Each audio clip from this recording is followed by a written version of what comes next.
like to welcome Ms. Arpita and Ms. Hargood. Can we have a round of applause for them?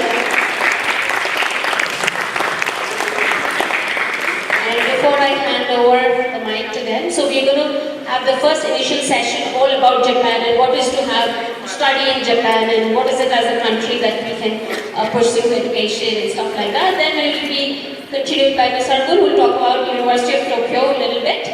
And yeah, I think pretty much all yours. Thank you. Okay, I'm impressed by your campus. So you're all lucky studying in a beautiful campus. You should thank your stars every day, or every student doesn't get such a beautiful campus to be at. I hope you make the most of it. How many of you are here by choice? Okay, so I'm going to ask, my question is to those who are here by choice. What did you think of when you thought of Japan? Or parents who are here, why did you sign up to come for a session on Japan? What was the first thought? Why should you attend this session? Or why should you sign up?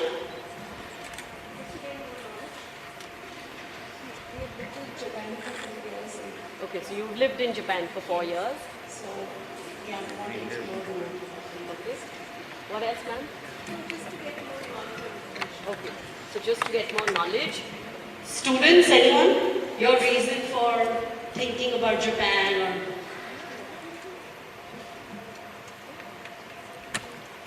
You've got to have a reason, right? I'll try to open up for others. Yes. So not only I have visited Japan, but I have visited many countries across the globe, and Japan comes basically it's the ideal place to be. Having said that, the country doesn't speak the language we do. Why I have come is that because of the aging population and many opportunities, and we growing as a country in terms of population, I am sure in days to come there are going to be too many opportunities there. There are too many pharma joint companies there, and my daughter is basically looking forward to biomedical and things like that. That's why I'm inquisitive that what does Japan offer. Japan, University of Tokyo also stands 26th in the QSR ratings, so we would like to know more about it. So that's the reason I'm here. Okay, so I hear experience and I hear how it stands out for you as a city a country that's efficient, that's inviting, very modern, tech. I want to hear from some of the students. Why Japan? Why did you think of... And okay, only those who said I'm interested. What is that one point of connection or one point of interest?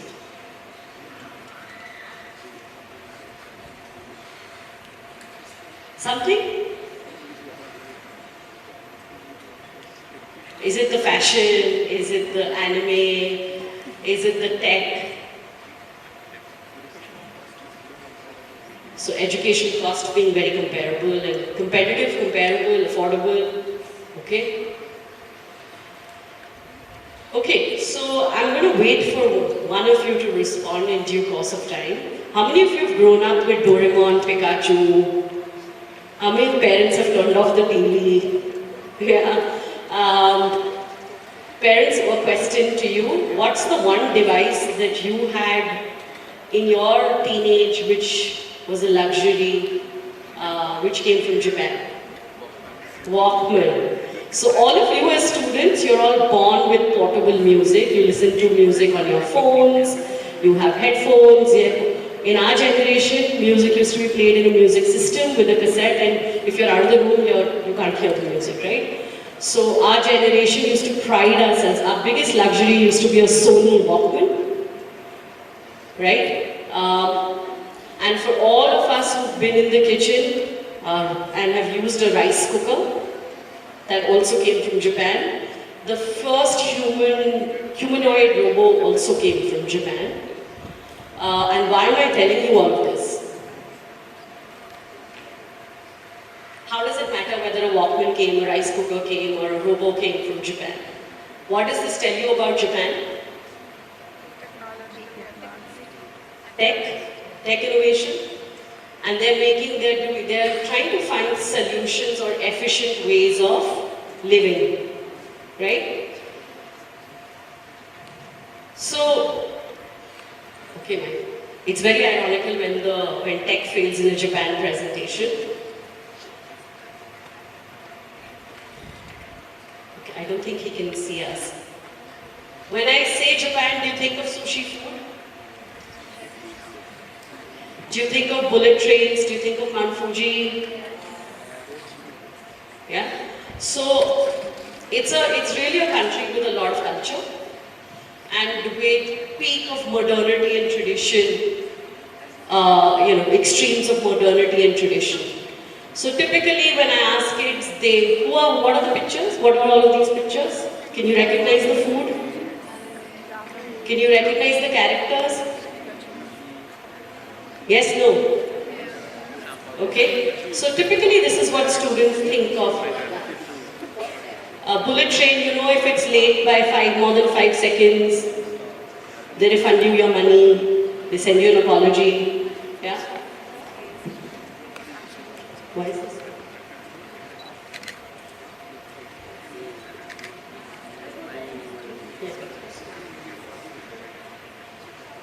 Okay.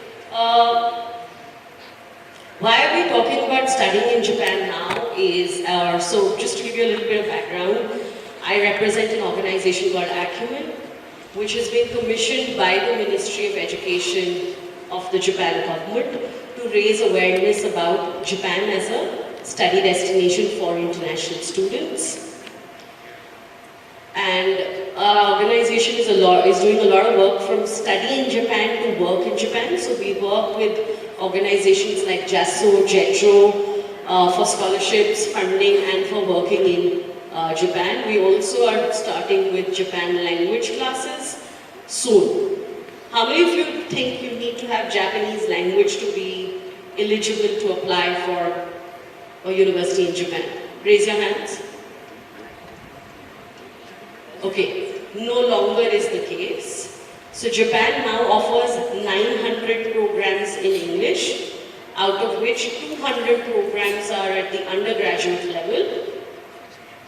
And we'll show you some of the diversity of programs that are available, which means you give a TOEFL and an IELTS, not a Japanese language proficiency test.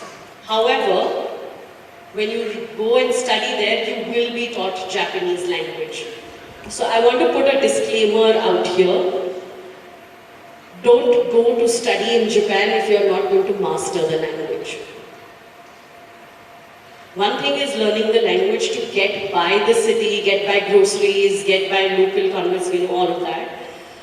The other is to be proficient in the language so that you're bilingual, because that increases your chances for getting jobs and progressing in the work domain. So please be very clear that you're going to become bilingual. You should know the language very, very well.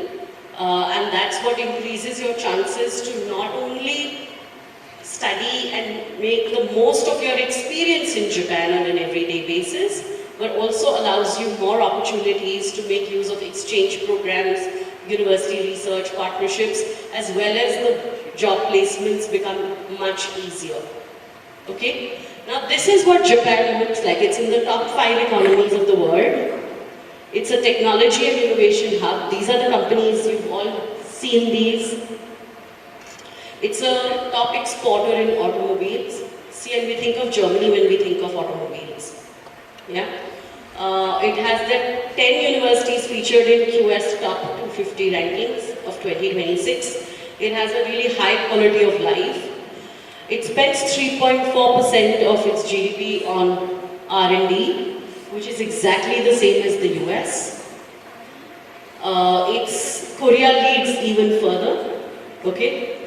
And there are some of the future growth areas are listed out there. It has the highest, Japan has produced the highest number of Nobel laureates from Asia. What does this mean to you as a student? What does being in the top 5 economies translate into for you as a student?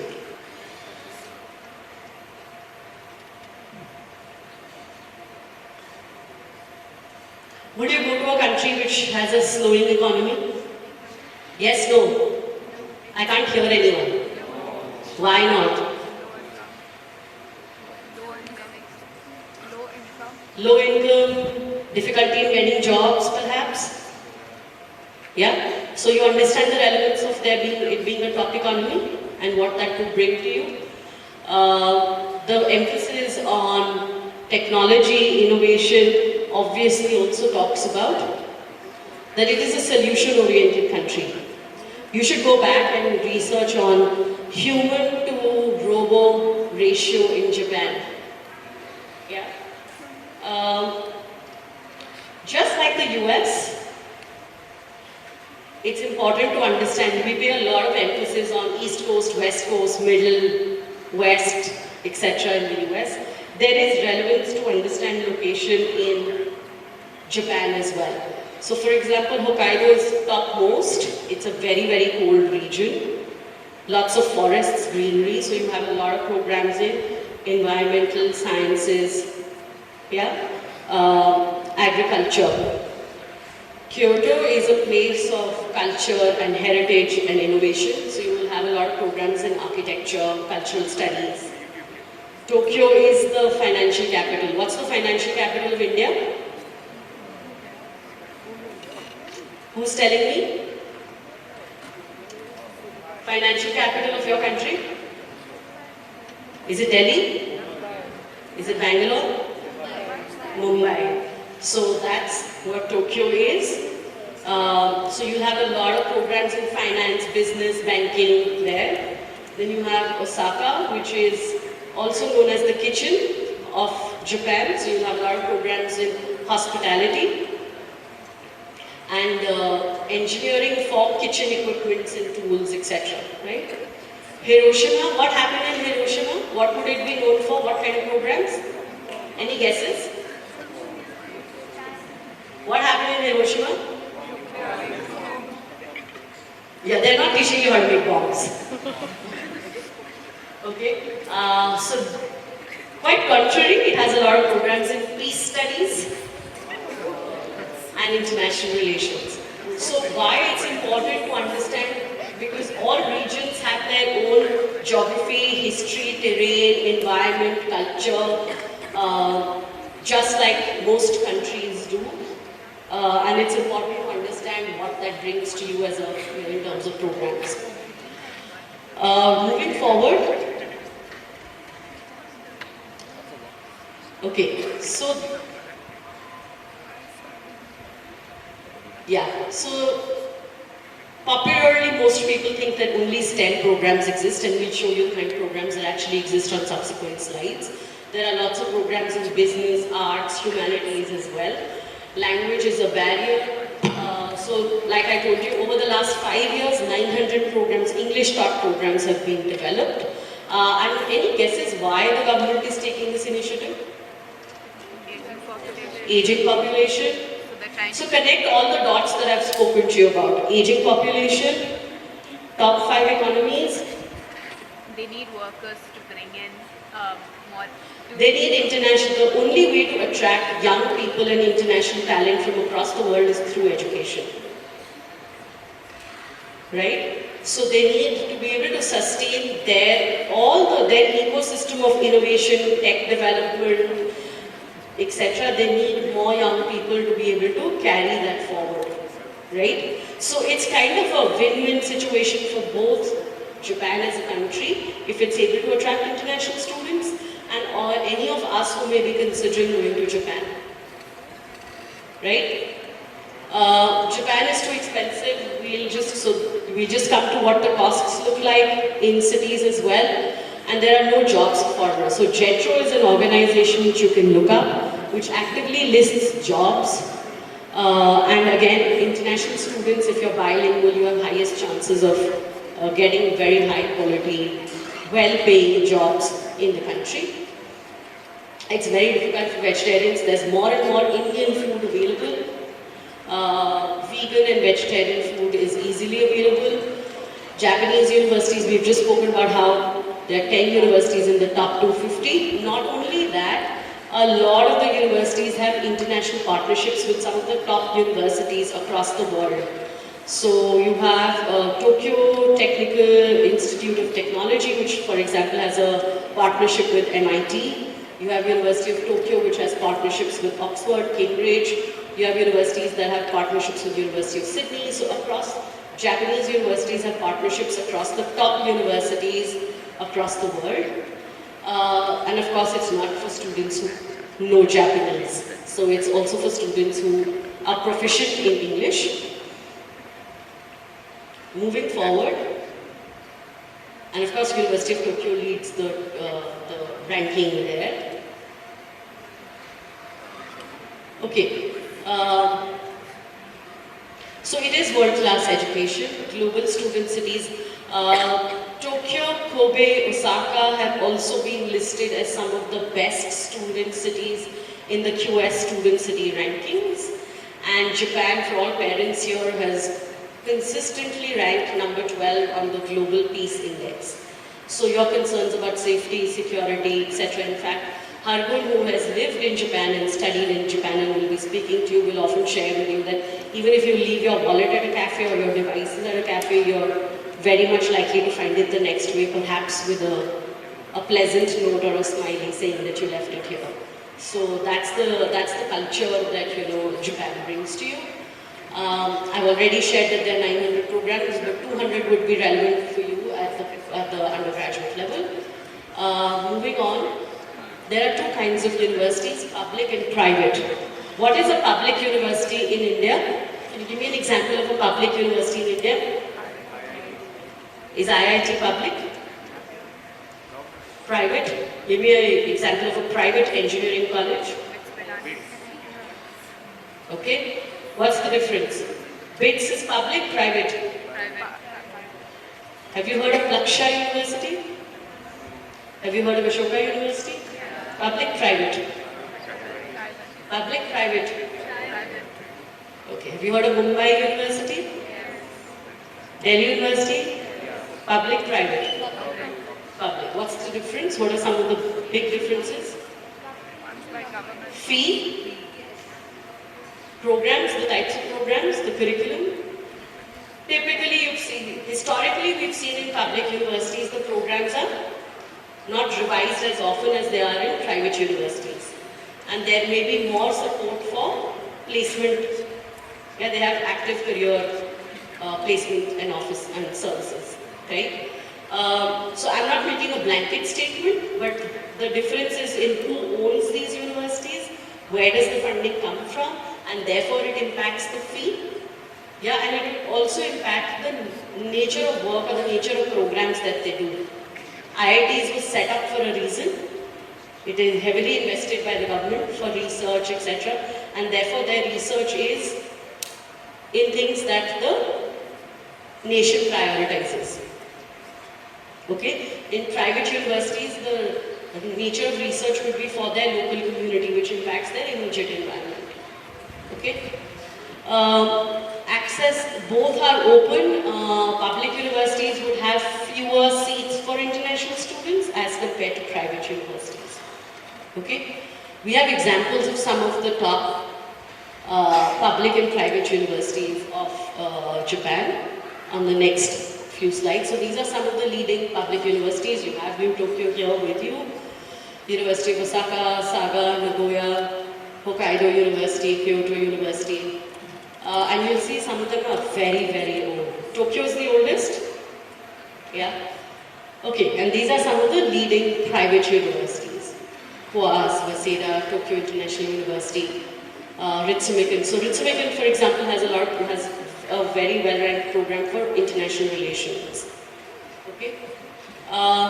This is the range of programs that's available for the undergraduate at the undergraduate level. So we've bucketed into agriculture and life sciences, natural and applied sciences,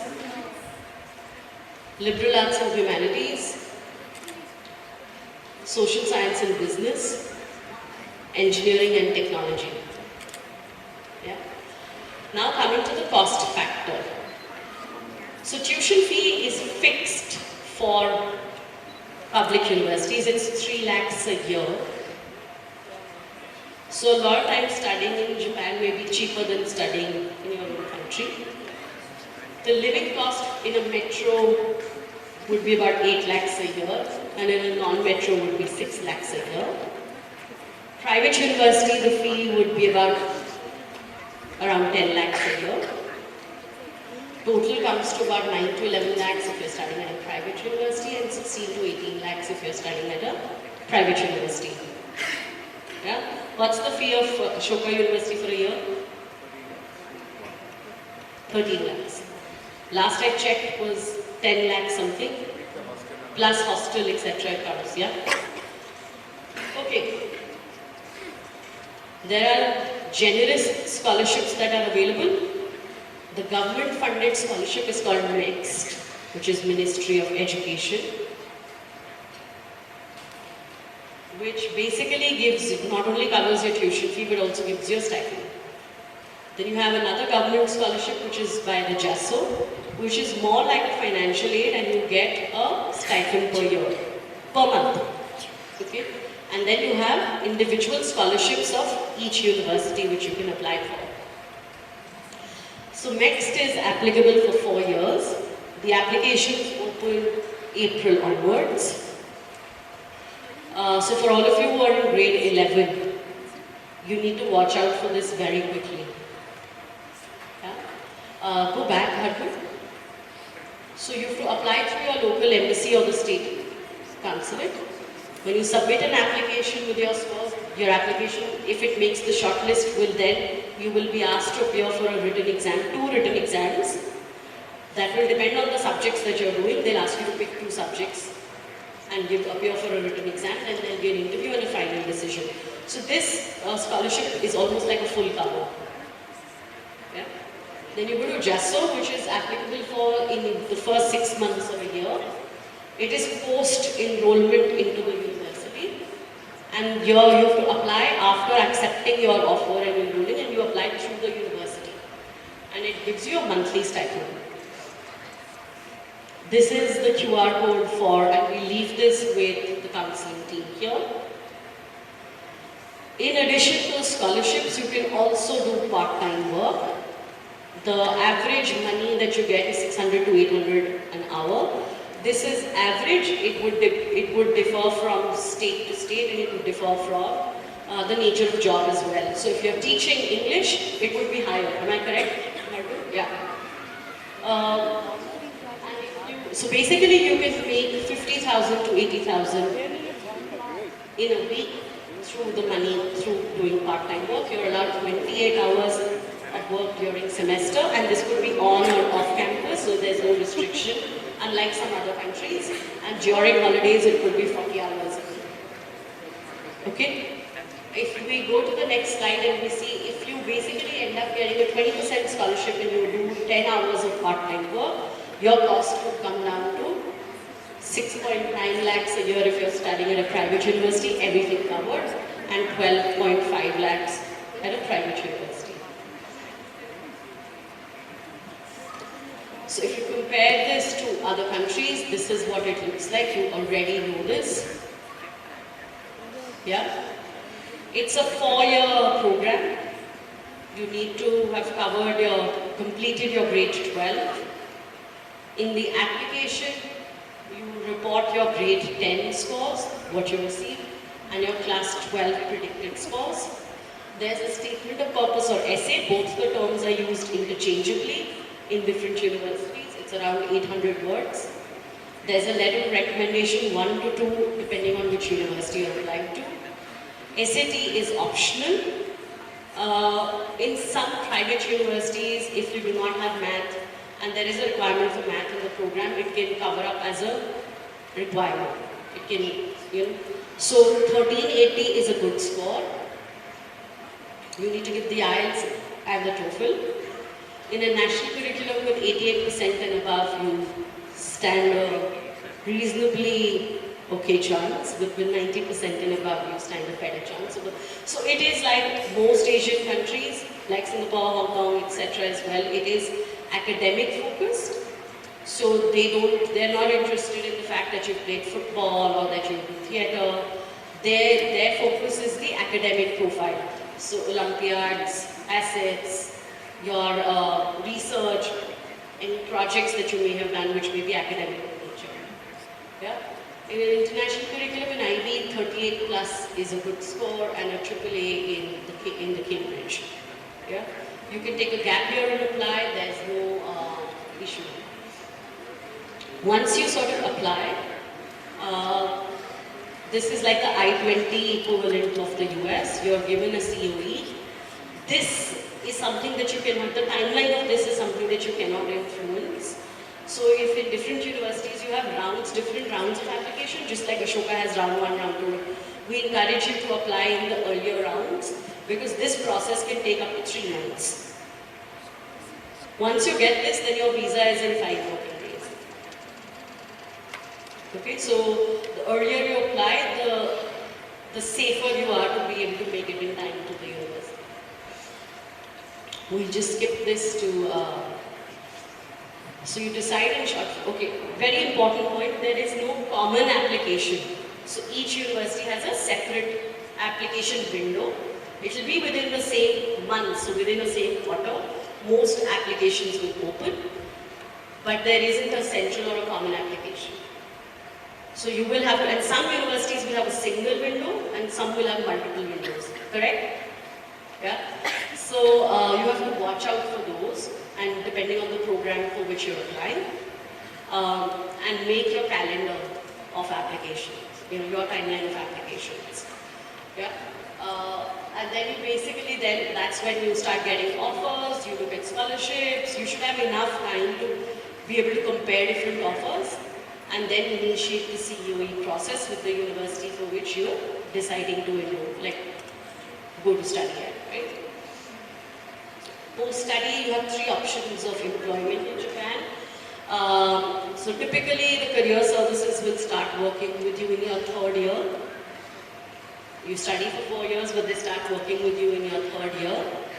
And you basically can sort of start working on your resume. There are some programs which will have internships as well. So I think, when, like for any other country, the more you work and explore your internship and work opportunities as you're studying, the easier it becomes for the career services to support you for a full-time opportunity. Of course, you can continue to study and do research. There are lots of programs in the postgraduate where there are active partnerships with top international universities. So that becomes an easier transition as compared to studying here and then going for those postgraduate programs later on. And you can also leverage Japan's reputation for innovation and quality education and access alumni networks through Europe, North America to sort of look at your job opportunities there as well. Some of the sectors that have shown high demand are technology and innovation, of course, business and finance, research and academia, language and cultural exchange is pretty high, healthcare and life sciences, public relations and media, and sustainable development and environment. I'd like to end by just sharing with you that, as you must have seen and observed for some of you who've traveled, been there, that Japan is a country of design, dedication and discipline, and that's why they are where they are.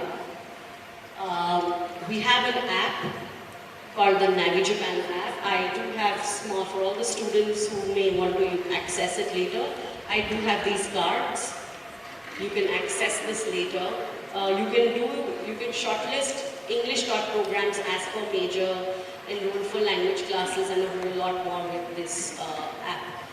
I think Harman, why don't you come and play your slides and then we'll take questions together. We can omit the video for now. So I'll pass it on to Harman. She'll share a little bit about University of Tokyo. Please ask a lot of questions to both of us. She's also run her MBA at Ushisha University, so she has full experience and lived there for many years.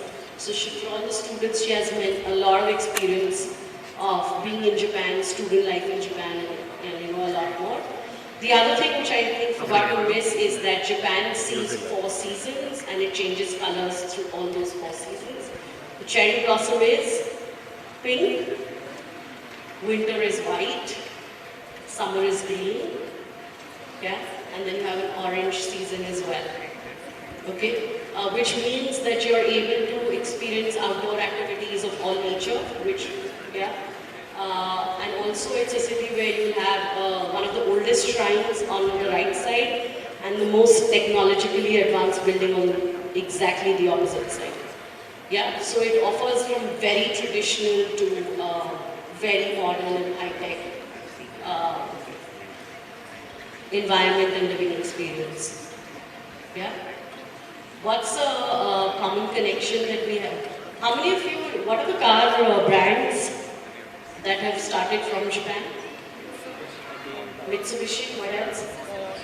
Suzuki. What else? Lexus. Nissan. Are we missing any? Toyota. Yeah? You should actually go and look up all the innovation that Toyota has done, which region it comes from, what all they did. It's very interesting to see how it's grown in the outskirts of Toyota Institute of Technology and what the university had, how the university had in order to create it.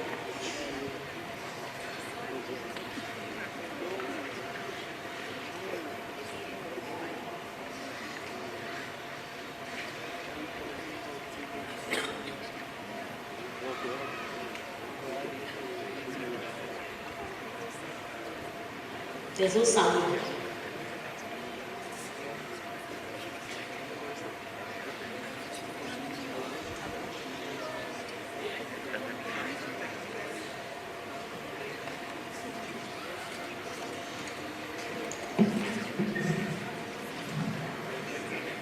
India, let's talk about studying abroad.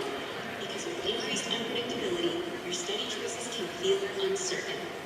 But there is a new affordable, safe, and welcoming destination with incredible post-study career opportunities. Say hello to Japan, a country that offers unrivaled work opportunities to help fund your studies, provide some extra funds to travel across this beautiful country, or to save for your dream purchase.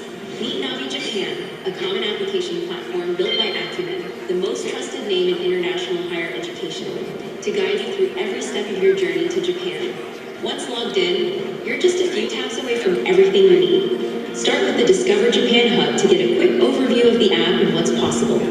Explore leading Japanese universities who are excited to welcome Indian students to their amazing campuses. English taught programs, scholarships, visa details, upcoming events, even student stories that'll give you a feel for real life in Japan. Found something interesting? Just bookmark it and come back later.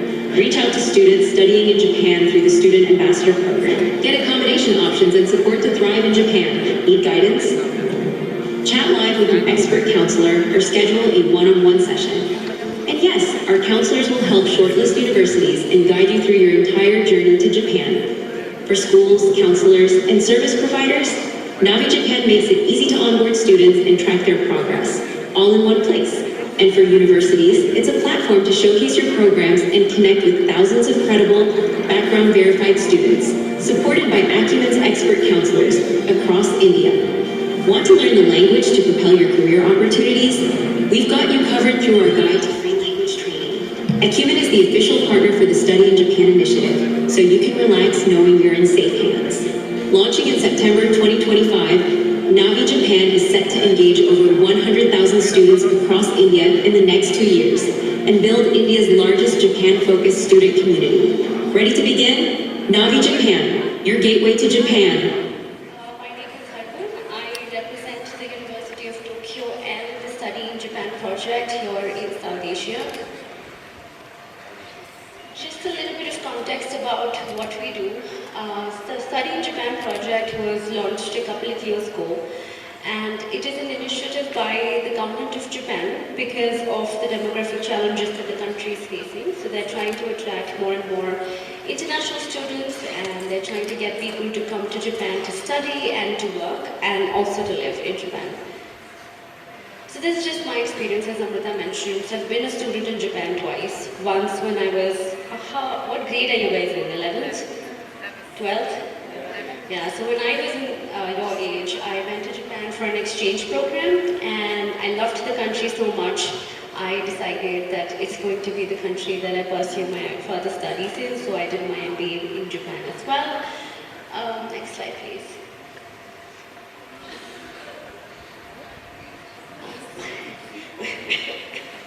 Back. Okay, a little bit about the University of Tokyo. At the back, you've gone too further. Anyway, so the University of Tokyo is the national university of the country. Okay, where would I? Okay, yes. So it's the oldest, largest national university of the country. We're celebrating the 150th year anniversary this year.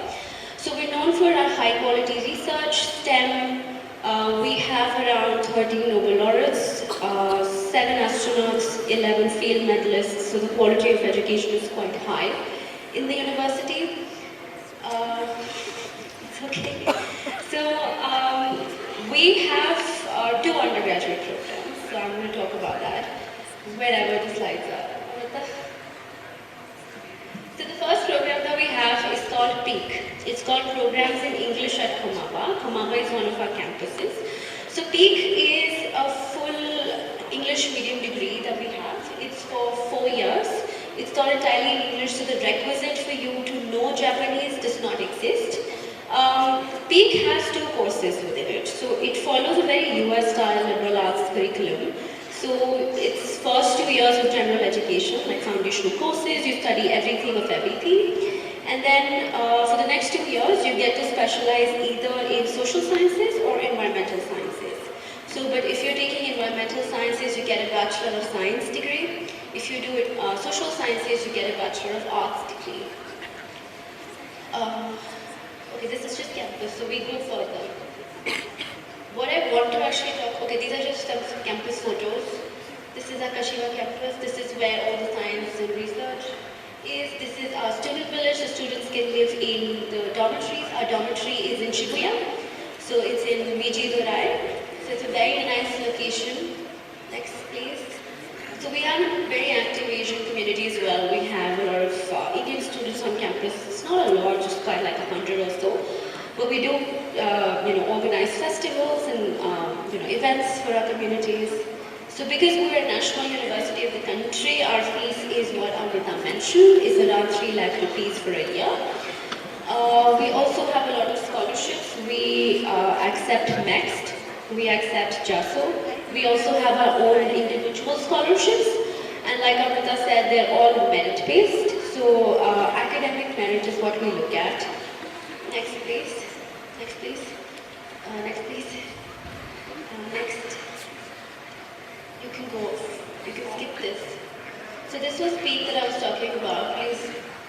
So this is what we have. So the first 2 years of liberal arts and common curriculum, and then we have Japan and East Asia, which is a social science course, and environmental sciences, which is environmental science course. But you need chemistry for it, so that's mandatory.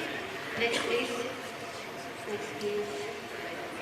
Okay, so this is what I want to talk about. So the University of Tokyo is coming up with a new course. It's going to start from the fall of 2027. It's called the College of Design. By design, we don't mean UI, UX or fashion design. We mean more like design thinking, social design. So the idea of this course is that to solve global challenge or to solve global issues, you can't just be a doctor or an engineer or a journalist. You need to have knowledge, from all the fields. So this is a multidisciplinary degree that we have. It's a 4+1, so it's 4 years of undergrad course plus 1 year of masters.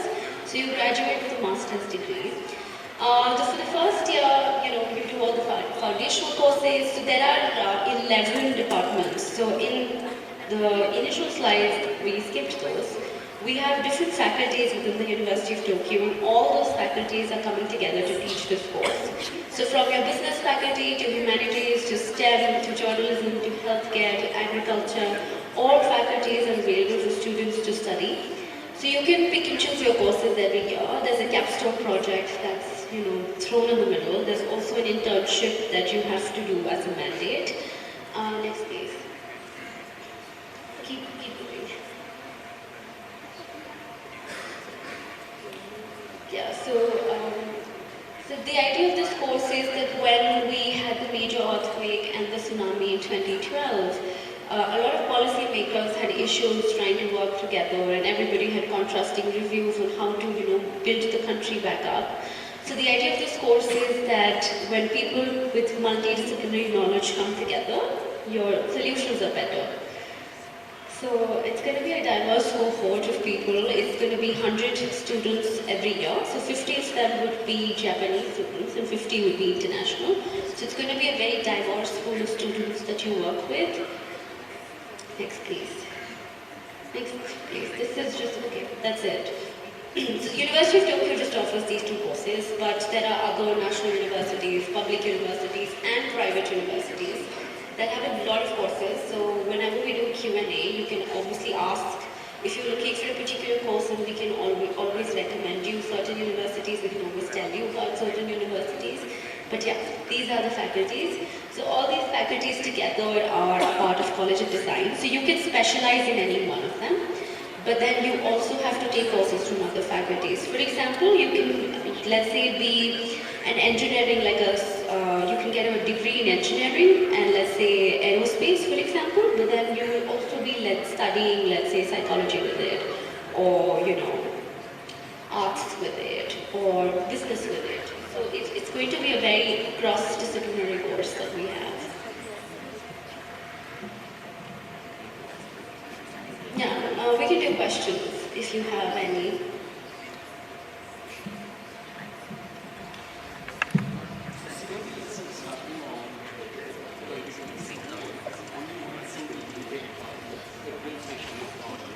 Yeah. So ideally in Japan, the national intake of the country is April, but for international students, it's usually fall because our exams then, yeah.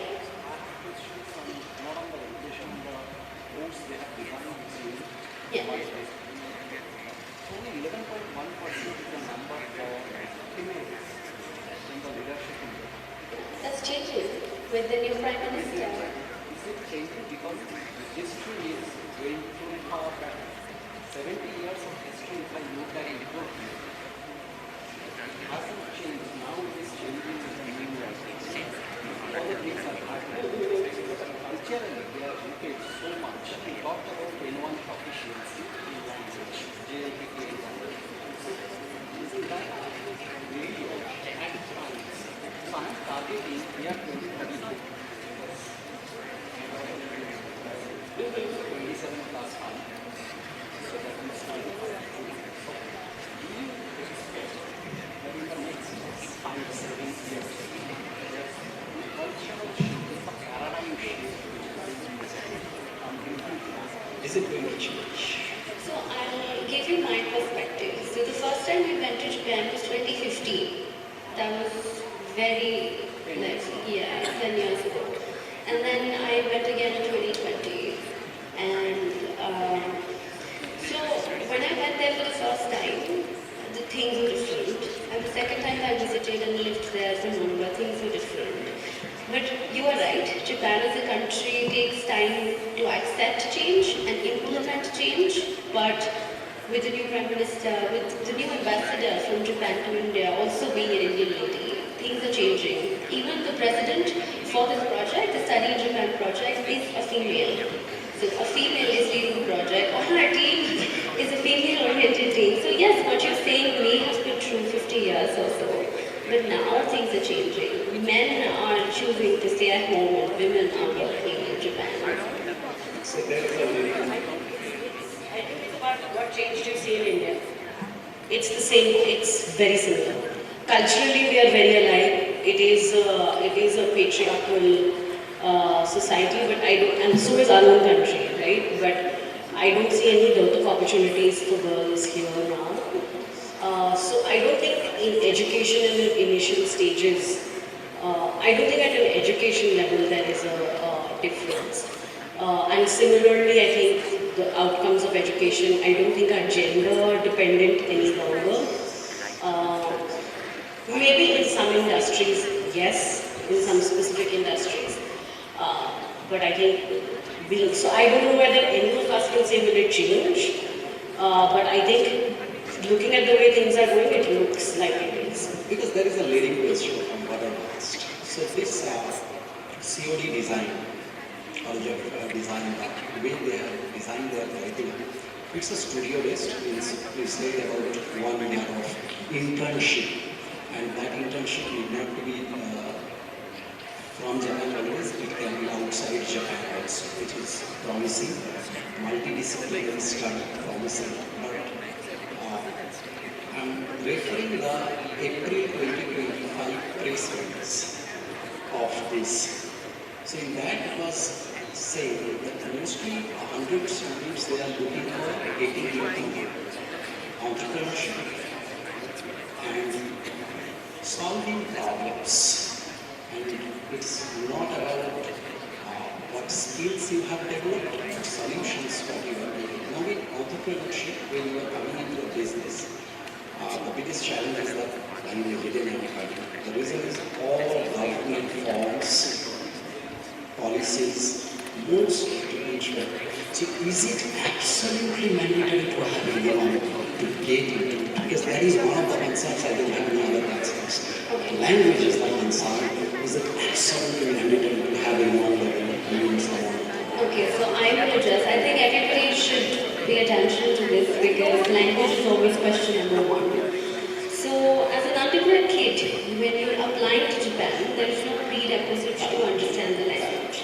When you enroll into any university, be it the Tokyo, which is number one, or be it any private university as well, the language is embedded in your curriculum. So, for 4 years of undergrad, you have to mandatorily study the language.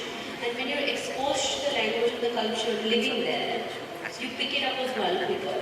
So there is no student who goes to study in Japan who does not pick up the language and who does not end up with an N2 at least. N1 is as fluent as a Japanese national. They don't expect N1 out of like a foreigner student all time. N2 is something which is socially and professionally accepted. And N2 is very good. N2 is also. N3 is okay if you want to do normal like jobs. Yeah, for N2, like the specific question that you asked, if you want to get into business, there's bureaucracy, there's government that you deal with, N2 is okay. Yes. Next intake, what are the timelines or weeks for people who are in class 12 right now? So usually admissions in Japan start in the month of October. So if your child is in 12th, this is the time when a lot of universities open their application cycles and you can apply. If it's a private university, you have 2 more chances. So like October and then maybe December and then next Feb. For national universities, it's only one time. They open in December. Thanks. Questions, anyone else? Do you have more questions? Anybody, the students who have questions about any particular course? Curriculum?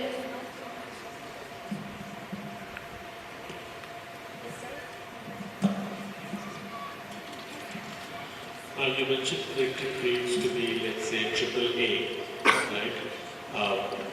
So let's say for a SAT score, which is let's say mid-1400s, and rest of it, GCSE is very well, it needs maybe a bit lower in one subject. How would AAB look like, or A star AB look like? Yeah. So, in terms of application requirements, private universities are a little softer. They never have any minimum grade requirements uploaded and mentioned. What we mentioned were mostly for national universities, given the competition, given the quality of education, given the brand name of the universities as well. We have a minimum requirement in what is mentioned. So, the minimum to apply, not get admission, but apply, would be, let's say, an SAT of 1380 AAA or 38 out of 42 in your predictors in IB, or like a 93-94% in your CBSE. So those are minimum to apply. But let's say if you're choosing a private university or a lesser known public university, then the grade point requirements will be different. So one of the key challenges that we face as well working in the Japan space is that there's no common. So all universities have different application requirements. So they're not standard.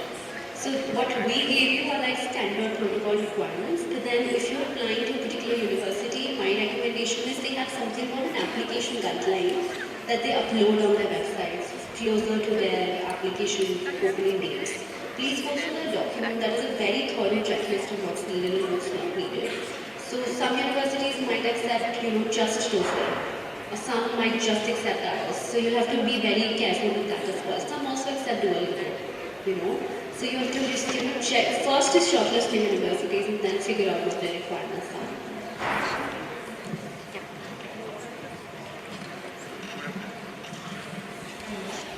What's the acceptance rate for this UK university? So, like she mentioned, there are 100 students that are taken for College of Design that will be taken. 50 will be international. So you can guess that it's pretty competitive. And 50 from all over the world, 50 Japanese. That's what I cannot guess. That's what I'm asking. 2%? 1%? It will be 5%. Yeah, it will be under 5% acceptance rate. Okay, a couple of questions. Firstly, if anyone was interested in pursuing medical, like doing medicine, what does the timeline look like? Because say for like India or in the US, it's like you have to do your residency, you have to do med school, and there's like a huge thing before that. So for pre-med, like what is the, It's 5 years. Yeah, and there's only one university in Japan for medical in English. They have MBBS taught completely in English. It's 5+1, so 1 year of your residency as well. But education is 5 years. It's entirely in English, but then Japanese is mandatory for you to study because your exam at the end, your license exam would be in Japanese. okay, and what about like linguistic degrees? Which one? Linguistics? So what language do you study? It's like an overall. Okay, so there is a university, it's a national university called Tokyo University of Foreign Studies. It's a linguistic school. It also teaches Hindi and Sanskrit. So they have a very interesting curriculum, so you can look at that. Yeah, I don't know a lot about it, but I know that they offer courses. Yeah, which will be relevant. Okay, and what about someone who's interested in pursuing things like accounting, things like that? How do they go about like doing double degrees and stuff like that? So in some universities you might have double degrees. For example, your Sophia University. You have ICLA, which is again International College of Liberal Arts. Then there's Temple University. Temple University has a campus in Japan, in the US as well, so they're double degrees. Yeah. So in such international universities, like, you can do double degrees, but as a standard, no. Thank you.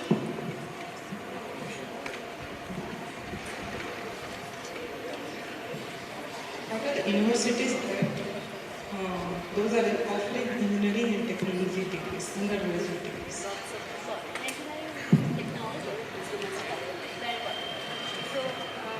I think we'll give you an expression form, you can fill it out, and we'll also give you the QR code. So the Nanny Japan app that we showed, if you download that app and if you can just like type IT and engineering courses, you'll get the list of universities and their application requirements, their timelines, their fees, everything. Couple of questions regarding next.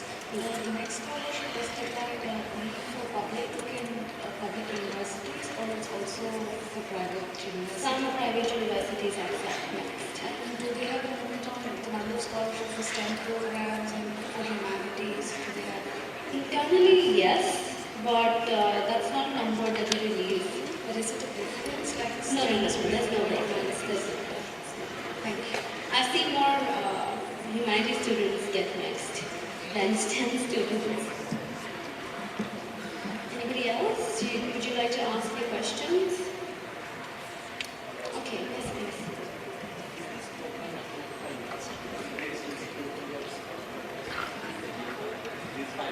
Yeah, because it's 4+1. It's obviously next is no. Yes, we're a national university. We don't do anything without approvals of next. Is it available on the website? It's on the press release and on the official accreditations of the program. Because it's Yes, it's UK kind of correct. curriculum. Correct. So it's the first ever degree like that. Dean is also from UK. So, Our faculty is mostly international for this. can you just give a little overview of the work culture in Japan, especially I'm going about Nomikai. Nomikai, that is a very strong. So in traditional Japanese companies, yes. But as an international student, I don't think you would choose to work in a traditional Japanese company. You would work in international companies like MNCs and foreign companies. The culture is very international there. But then when I was a student, I did part-time traditional Japanese kimono hours. They had a culture, but then they also understand and respect that you're not Japanese. So that boundary is always maintained. So they never force it on you. Alright, I think, okay, one last question.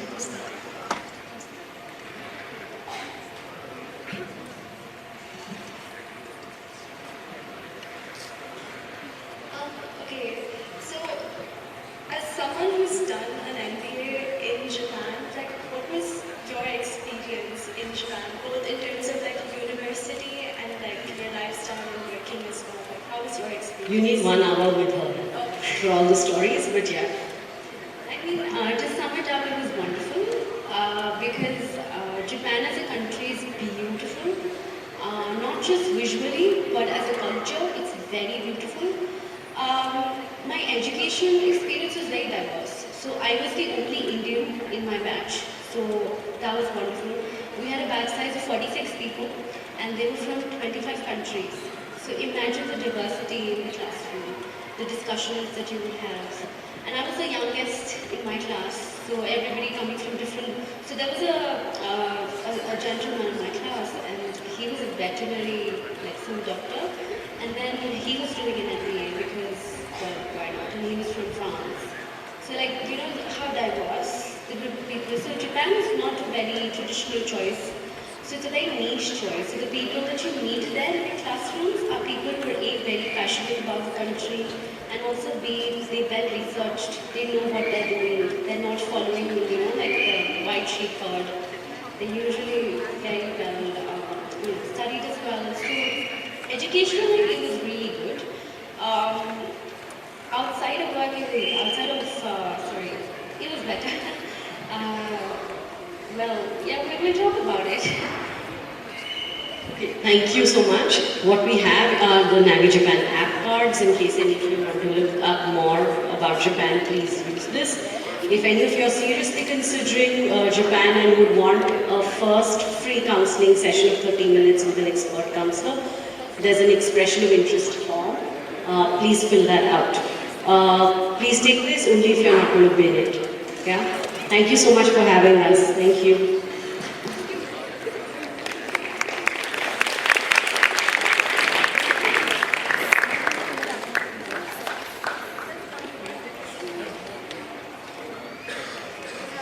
Thank you so much. I think we should give them another round of applause. And we're not going to finish exploring the entire thing in just an hour of the session. We need to get into much more details and really research much more. So we can do that together. We've just started. We've just opened this. So let's continue this, and maybe in the years to come, Japan would be a destination for Indians to study.